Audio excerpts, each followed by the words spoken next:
Hello. Our story begins inside of Palpatine's office. Mace Windu was just flung outside the window, and Palpatine could finally begin his plan to eradicate the Jedi from the galaxy. It would be the darkest day that ever beset the Jedi Order and the galaxy itself, perfectly curated to Sidious's sick and twisted mind. He wouldn't have to do anything but execute one order, and say goodbye to every Jedi across the galaxy. If a couple survived, that would be fine, but the point was to kill the Council members and say goodbye to their religion. Anakin Skywalker, now Lord Vader, was instructed to go to the Jedi Temple and wipe them out. Afterwards, he needed to go to the planet of Mustafar to ensure the Separatist leaders were killed. It would all be done, and Vader stormed off. It would be the perfect way to ensure his wife didn't die in childbirth. Anakin left the room and Palpatine prepared for his epic plan to come to fruition. The moment the doors closed, he sat down and prepared his edgy voice to sound as menacing as possible. He grabbed a list of clone commanders from across the galaxy and looked through it. He had to pick the ones closest to Anakin first, Commander Rex and Commander Cody. They would have to be the first ones to make sure Kenobi and Ahsoka died. If he could ensure their deaths, then there'd be no reason for fear of Skywalker returning to the light. Sidious had to clear his throat first. It was a bit of a tantalizing thing for him to do. He just electrocuted himself into a fried Oreo. You'd expect his lungs to be ready to run a marathon. No, not at all. He cleared his throat and realized it wasn't enough. He scooted away from his desk and grabbed the little glass of water and chugged it like he was trying to show off for the boys.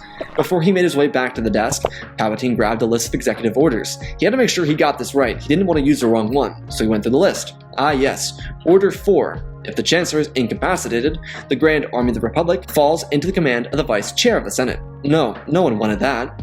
It started with 6, right? Order 5 was if the Chancellor was unfit to issue orders, then a coalition of blah blah blah who really gives a crap. Whatever, how about Order 37? Aha! Oh my goodness. Not even Palpatine wanted to do that. To capture a single individual, they could mass arrest and threaten the execution of an entire civilized population. No, that's not a good way to keep popularity in the Senate. How about Order 65? Oh, okay. So the Security Council could have him removed from power. What a dumb idea. Ah, okay. Order 66. All the clones, when issued Order 66, will begin to dance. That's a little odd. Why would the Kaminoans do that? Palpatine thought in his head, that was a little ridiculous. Kind of funny, but like, why?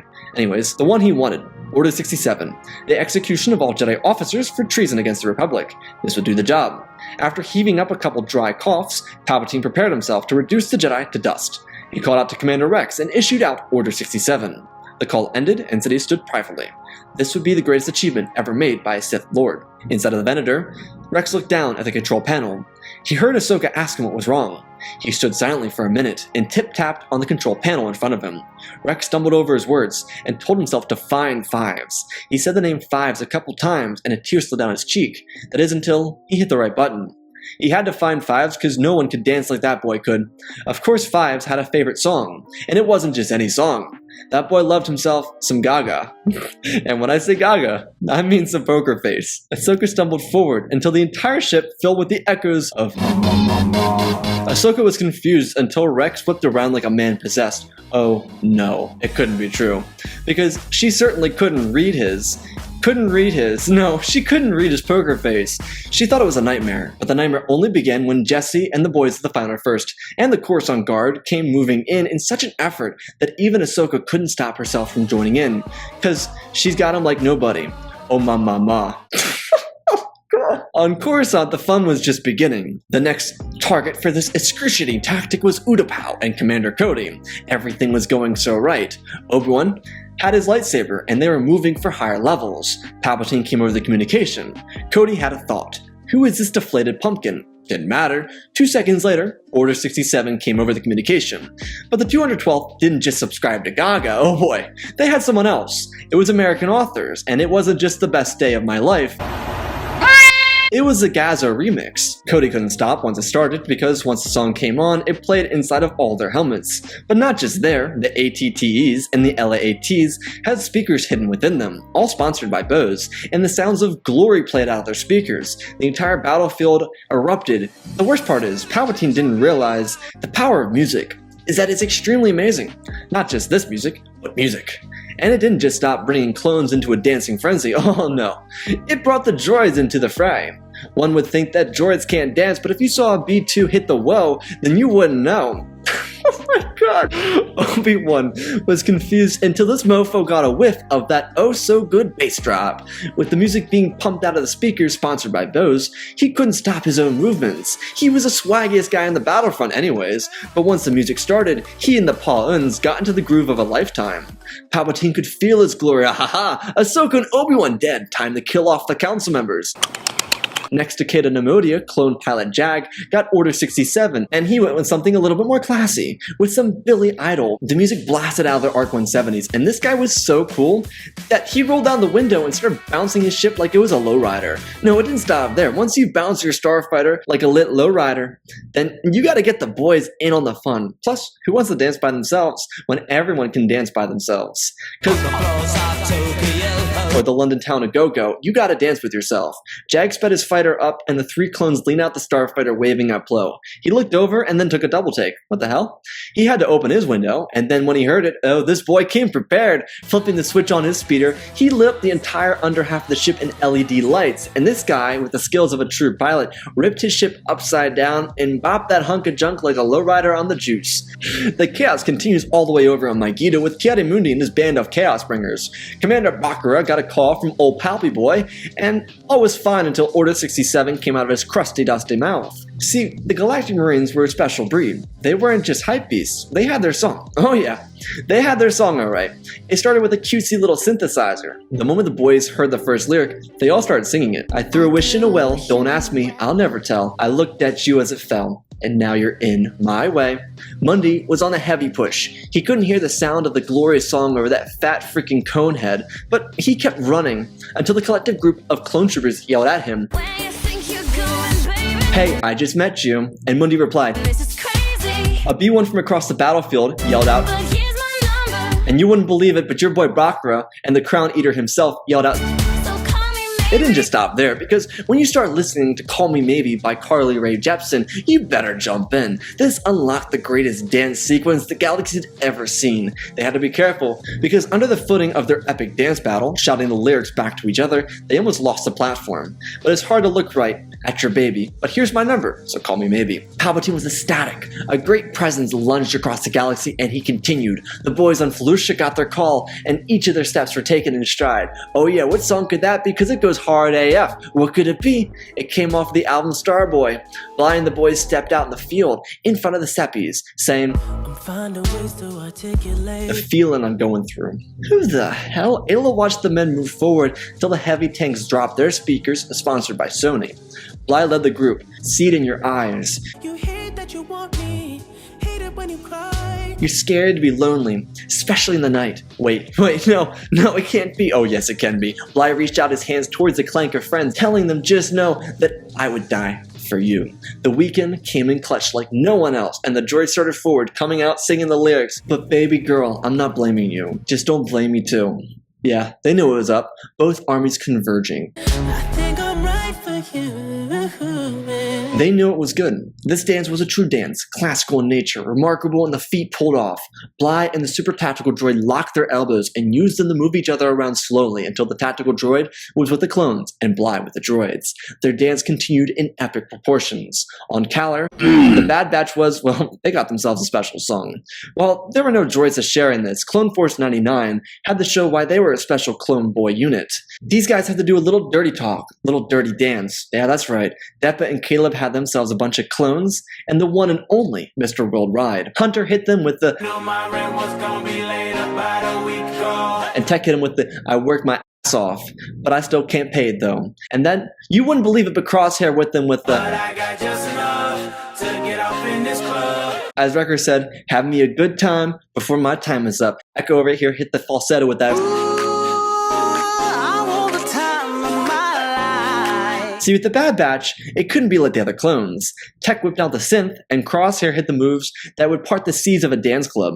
The clones a part of Deppa Squad turned around, and the hype train began. Get those boys going. Hunter went off. Tonight I'm gonna lose my mind. Better get you. One might wonder what was happening on Coruscant. Well, the 501st had themselves a classic, but an oh-so-good one. This song was meant for them, and the Jedi, because no one just gets KC and the Sunshine Band. The boys in blue had the order given before they left the barracks, so they marched all the way to the temple with this banger on repeat. Because they didn't just dance themselves to the temple, they gathered a group of people to join the fun. Oh yes, everyone wants you, everyone wants your love. Because when you're on the streets of Coruscant, oh yes, because when they hit the streets of Coruscant, it erupted in the... When they ascended the steps of the temple, there was nothing but joy of clones rising to join their homies inside the temple. One would be surprised to see Master Syndralic breaking out the 80s square dance pad. Him and his temple guards were ready for this dance-off of the millennia. Skywalker, Oppo, and a couple of his top Gs moved in for the dance-off. That kid NEG could move, but he wasn't a master, because Rad Drag could hit moves unlike any gnarly guard around. His square dance moves were unstoppable. That's until the one and only Boogie T made her entrance. She was like anyone else, cause Shaki T could boogie and cut a rug like anybody else. As everyone looks and stares, Boogie T changed the game, cause you can't just have an 80s dance-off without the king. Oh yeah, we're talking about the one and only king. The Funky Bunch pulled out the best album of all time. Everyone, anywhere, may have had the time of their life, but the Jedi Temple was a place to be for the coolest cats from Tatooine to the Galactic Core. They brought it, and then silence filled the air. A couple rattling noises could be heard, and fog machines rolled out. You could hear the footsteps but not see anything. A tingle of that oh-so-familiar synth rise with the sounds of wolves crying in the background before the lights kicked on, and Boogie T was surrounded by an enclave of the best dancers the galaxy had ever seen. It was close to midnight, and something evil's looking in the dark. Oh yeah, that familiar soft and groovy voice called out the commands of these timeless lyrics. It was cool until it couldn't be topped to the ring of that, cause it's Thriller Night. Shakti and her guys and gals were the unmatched group in the galaxy. It had Sky Guy and the boys in blue ashamed that they dared challenge the dance master of the temple. Rad Drag was nothing compared to Boogie T. While Palpatine thought his plans were going successfully, he heard something. He didn't know what it was. How could he? He wasn't hip to a legend in the making. The Muffin Man? The Muffin Man! She was the era. It was a drum hi-hat along with a nice horn, and it started with, I stay out too late, got nothing in my brain. That's what people say. Oh my force. Commander Fox bursted into the scene and Palpatine couldn't stop himself from moving. It wasn't just any singer, it was Tay-Tay herself. Taylor Swift had some of that shake it off. Not even the most vile and evil man in the galaxy could resist its magnificent pull. It's like the dark side vanished under a glowing light, cause Palpy Boy, he started and he couldn't stop. It was contagious. It was magnificent. It was the end of everything. Who knew the Kaminoans programmed some of the best music the galaxy had ever seen into the clones? Fox got up in front of the Chancellor and you should have seen it. That boy went off saying... And as he pointed to Palpatine and to the fella over there with the hella good hair... Won't you come on over, baby? We can shake, shake, shake. How could you resist? It was the most epic entrance anyone ever made, and it was pulled off by its magnetic flame. It was 1989, baby, and it was time to get down, down, down. You wouldn't believe it, but the boys in red transported them to the Senate building. The entire Senate erupted in Taylor Swift, because they had to shake it off. With the separatist government on the phone, they had to shake it off too. They had to shake it off. Palpatine couldn't even resist. Once he heard the legendary tales of these magnificent dancers around the galaxy, he couldn't do it anymore. The Sith, the Jedi, it didn't matter. How could it? The war was for nothing. He didn't want it anymore. They had to come together and make it right. They had to undo what they had done. Before Palpatine was finished making things right, he and his new pal, his new best friend, had just shown up. Fresh off from the dance on Kashyyyk that consisted of K-pop legends like Psy and Kim Hyuna. Palpy wasn't even ready, but he got himself prepared for the ultimate growth in friendship.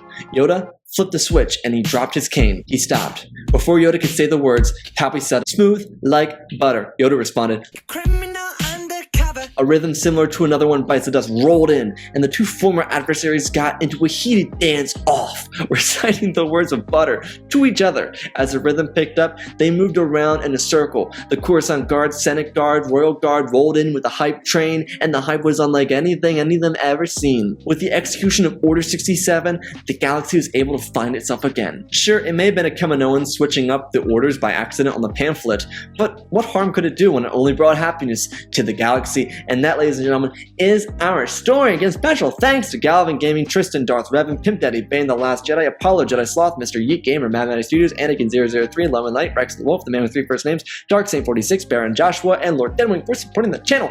I tried to get it all in one take. I'm sorry, I couldn't. Yeah, this was epic.